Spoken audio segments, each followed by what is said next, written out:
The retirement home called 911 and prepared for the worst. 82-year-old Mr. Henderson's massive heart attack meant certain death, but the quiet night nurse didn't wait for paramedics. She opened his chest right there in the hallway. "Ma'am, you can't perform surgery." But Karen Mitchell had done this before, in combat zones, where waiting meant death. Welcome to Hidden Legends. Before we dive into this incredible story, tell us in the comments what city you're watching from today. If you'd like to see more stories like this, please click the subscribe button and like the video. Karen Mitchell was the perfect night shift nurse. At 42, she had been working at Sunset Manor Retirement Home for 3 years. She arrived at 11 p.m., left at 7 a.m. Never missed a patient report, never arrived late, never complained. Everyone on the night shift loved Karen. She was calm, reliable, always able to find something that wasn't readily available. Residents found comfort in her gentle touch and quiet voice. Karen's colleagues were David Thompson and Lisa Garcia. David was a 29-year-old young paramedic who had been working in ambulances for 5 years. Lisa was a 33-year-old experienced nurse who had been at Sunset Manor for 7 years. But Karen was different. Her medical knowledge went much deeper than basic nursing. During emergencies, while others took basic vital signs, she performed deeper examinations. "Why do you look so closely?" they would ask. "Habit," Karen would say quietly. But this habit came from very different places.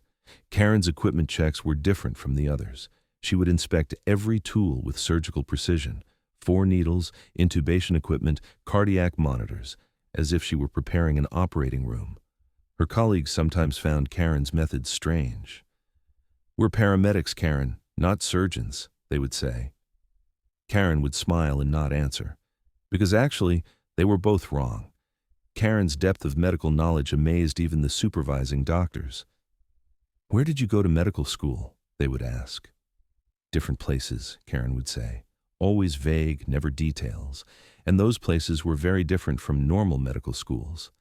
That Tuesday night had started routinely.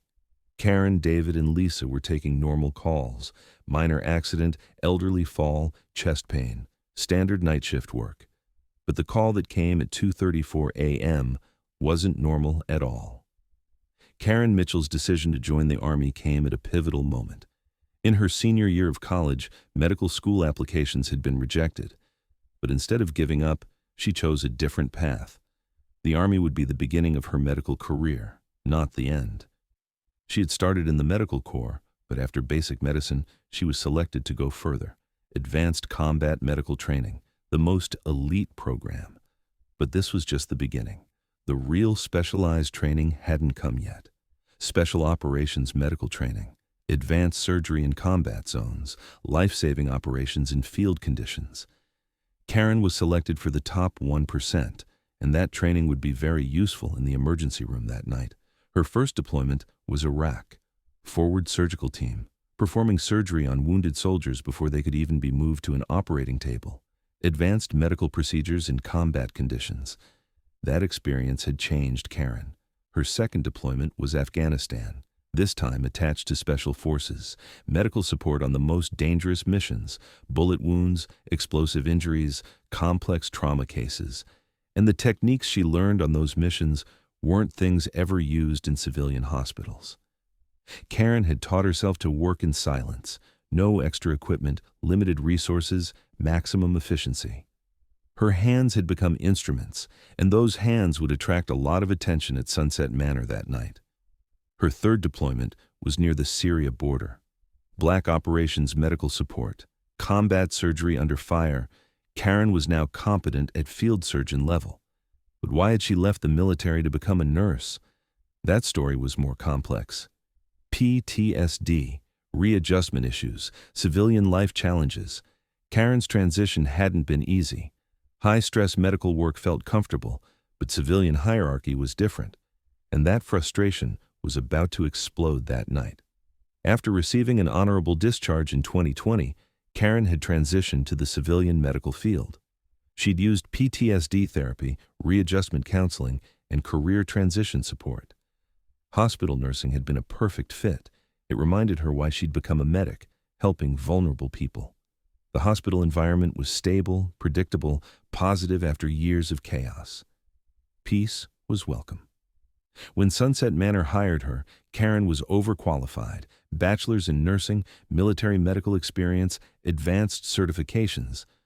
But the hiring committee didn't ask detailed questions. They were just happy to find a qualified candidate.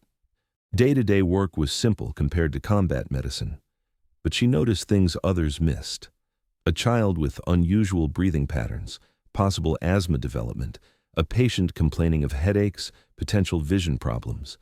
Karen's assessments were thorough, her referrals appropriate, and her follow-up excellent, but she never elaborated about her background. "I've always loved helping people," she'd say. Simple answer, no details. At 2:34 a.m., the call that would expose Karen's 15-year secret rang through Sunset Manor. Emergency alarm. "Room 12, Mr. Henderson, 82 years old, massive myocardial infarction, cardiac arrest risk, code red." Karen's entire body immediately went on alert. This was the reflex not just of a night shift nurse, but of someone who had saved lives on battlefields. They rushed to room 12. David was tense but focused. Lisa was checking equipment. Karen moved quietly, but her silence was different. A warrior's silence. "This looks big," David said as they ran down the corridor. "We're ready for any big call," Lisa replied. Karen said nothing, because she knew exactly how big it could really get. When they arrived at room 12, the scene they encountered was critical. Mr. Henderson was in his bed, pale, sweating, clutching his chest, breathing heavily, his eyes filled with fear. My chest is tearing apart," Henderson moaned. The retirement home staff was panicking. The on-call doctor hadn't arrived yet. 911 had been called, but the ambulance would take at least 15 minutes. David and Lisa began basic assessment, but Karen was looking more carefully. "David, Lisa," there was no hesitation in her voice. "This isn't a standard heart attack." David immediately began basic assessment. Pulse 120, blood pressure low, shortness of breath, severe chest pain. "Hook up the EKG," Karen said. When the device was connected to Henderson's chest, a terrifying image appeared on the screen. "STEMI," Karen murmured. "ST elevation myocardial infarction. Major vessel completely blocked." David was surprised. "Karen, how do you—" "Give oxygen, aspirin 325 milligrams, sublingual nitroglycerin," Karen commanded, "immediately." As they began Henderson's treatment, his condition suddenly worsened. His eyes rolled back, his body tensed, then completely relaxed. "No pulse!" Lisa screamed. "Cardiac arrest!" A flat line on the monitor. Henderson's heart had stopped. David started CPR, but Karen stopped him. "Stop, David. This is VF, ventricular fibrillation. Defibrillation needed." "Karen, there's no defibrillator in the retirement home." Karen pulled a compact device from her bag, an advanced defibrillator David had never seen. "Stand back!" Karen delivered the electric shock. Henderson's body jumped. They looked at the monitor. Heart rhythm returned. How did you do that?" Lisa asked. "Training," Karen said briefly. Henderson's heart was beating again, but he was struggling to breathe. His lips were starting to turn blue. "Oxygen saturation 78%, David said. "Critically low." Karen listened to Henderson's chest. "Pulmonary edema, fluid in the lungs due to heart failure." "What do we do?" Lisa panicked. "Intubation," Karen said decisively. "Karen, we can't intubate. A doctor is needed." Karen pulled a laryngoscope and intubation tube from her bag. Professional grade like a doctor's set. "I can do it," Karen said while putting on gloves. David froze. Are you a doctor?" "I'll explain," Karen said while tilting Henderson's head back. "But first I need to save his life." With perfect technique, she intubated Henderson. His vital signs began to improve. Henderson seemed stabilized, but suddenly his blood pressure dropped again. His pulse quickened but weakened. Karen listened to his heart with the stethoscope. "Heart sounds very weak. Neck vein distension present." "What does that mean?" David asked. "Pericardial tamponade, blood accumulation in the sac around the heart. The heart is being compressed, can't pump." Lisa's face went white. "How is this treated?" Karen's answer would shock them. Pericardiocentesis, needle to drain the blood around the heart. Karen, that's heart surgery. Can't be done in a retirement home.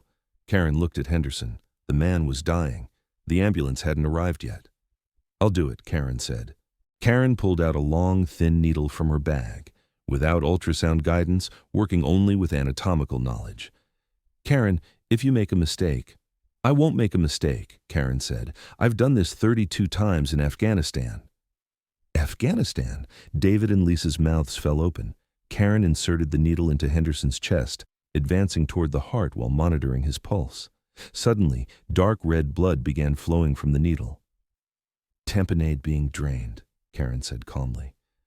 Henderson's blood pressure began to rise. His color improved. Incredible, Lisa whispered. Just then, ambulance sirens could be heard. As paramedics arrived, Karen was packing her equipment.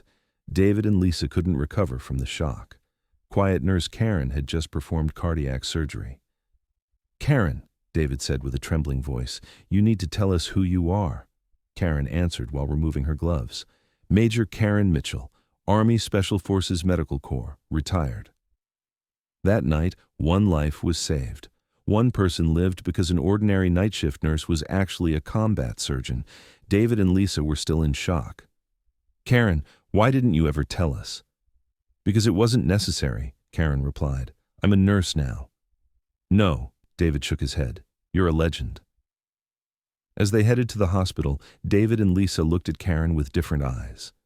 Who was this woman? Where did she come from? What had she experienced? And Karen, finally, was ready to tell her story.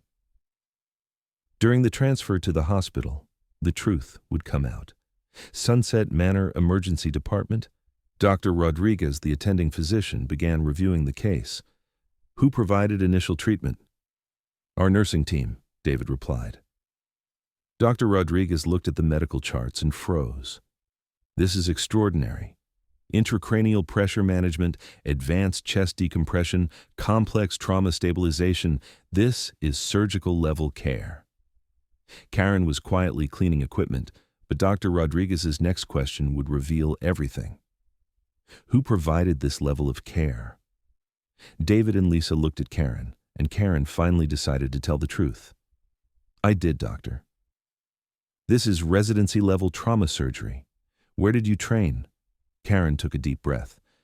Army Special Operations Medical Training, Combat Surgery Specialist, 3 deployments. Silence. And at that moment, everything made sense. You're saying our nurse is a former military surgeon? Not just military surgeon, special operations field surgery, combat surgery under hostile conditions. David and Lisa were realizing, but the real shock hadn't come yet. Dr. Rodriguez's next question would put everything into perspective. What rank? Major, combat medical specialist. And that rank intimidated even Dr. Rodriguez. Major, you outrank most of our attending physicians in combat medical experience. Karen was modest. Different context, doctor. I'm a nurse now. But Dr. Rodriguez's next offer would change Karen's life. Major Mitchell, would you consider joining our trauma surgery department? Karen was surprised. I'm not board certified as a civilian surgeon. We can arrange that. Your experience, your skills, we need them. What would Karen's decision be? David and Lisa were amazed. Their nursing partner was a major, a surgeon, a hero. Karen, why didn't you tell us? Karen's answer would explain military culture. Military teaches you don't talk about what you did. Show what you can do. And that philosophy had shaped Karen's entire civilian career. In the following weeks, Karen began a dual role: nursing shifts and trauma surgery training. She had become the hospital's most valuable asset. But the real story would develop around Karen's impact. Karen's reputation spread. The nurse, who's actually a surgeon. Stories were told throughout the medical community, and those stories began inspiring other military veterans. Young nurses wanted to learn from Karen. How do you stay so calm? Experience, training, understanding that every case matters. And that training philosophy would shape the next generation. Karen started a mentorship program. military to civilian medical transition support, so other veterans could find similar paths, because Karen had realized she wasn't alone. A specialized trauma unit was established at Sunset Manor. Karen became the lead surgeon. Military medical experience was being transferred to civilian healthcare, and this transformation was just the beginning. A year later, Karen became Dr. Karen Mitchell, board-certified trauma surgeon. But she never left her nursing identity behind, because that experience shaped every decision she made. Street medicine teaches you differently, Karen would say. Every second counts, every decision matters, every patient deserves your best. David and Lisa began working on Karen's surgery team. A nurse-to-surgeon pipeline had been created, and that pipeline would revolutionize the medical field. Karen's story gained national attention, a military-to-civilian healthcare transition success story. Other veterans were inspired, but Karen's greatest achievement was yet to come. Karen now trains combat medics transitioning to civilian healthcare. The circle was complete. Your military service doesn't end with discharge, Karen tells them. It evolves. Your skills, your dedication, your service mindset, these transfer. Those hands that had performed surgery in combat zones now train the next generation, teaching precision, instilling confidence, sharing expertise. David and Lisa are now Karen's closest colleagues. We learned from a legend, they say proudly, because that's what hidden legends do. They don't hide their past, they use it to build better futures. In Karen's office hangs a single photograph, her military medical team in a combat zone, a reminder of where her skills came from, inspiration for where they're going. So I ask you, have you ever received medical care from someone like Karen? Healthcare providers whose military background you didn't know? Where you only saw exceptional competence? Share your experiences in the comments, because here at Hidden Legends, we know that the greatest healers often serve in the most humble roles. If this story moved you, share it, subscribe, and help these important stories continue. We'll see you in the next legend. And until then, remember, your healthcare provider might have saved more lives than you'll ever know. Service never stops. It just changes uniforms.